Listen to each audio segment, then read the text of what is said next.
जिस से अब वो भाग नहीं सकता था, क्योंकि सीधी सी बात है, जादू ने पर्चे पर कोई जवाब नहीं लिखे थे।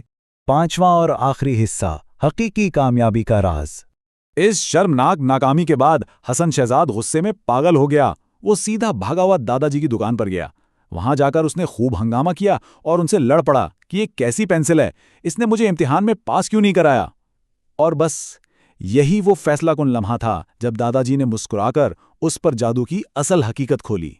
दादाजी ने बड़े इत्मीनान से कहा, बेटा, जादू कभी किसी को इम्तिहान में पास नहीं करा सकता।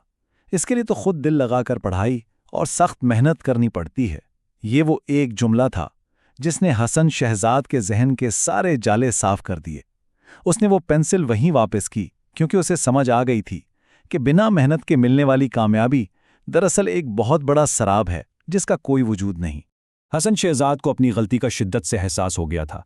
उसने शॉर्टकट्स को हमेशा के लिए खैर बात कहा और सच्चे दिल से पढ़ाई में लग गया। और देखें, यही इस कहानी का सबसे बड़ा और शानदार सबक है। शॉर्टकट्स, चाहे वो कितने ही चमकदार और पुरकशिश क्यों ना लगें, उनका फायदा सिर्फ चंद दिन का होता है।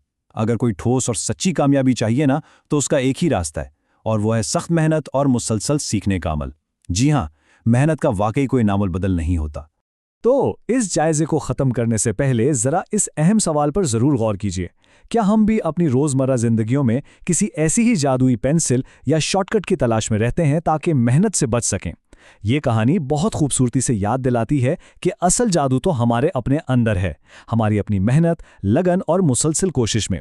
उम्मीद है इस जायजे ने कामयाबी और मेहनत को देखने का एक नया जाविया दिया होगा।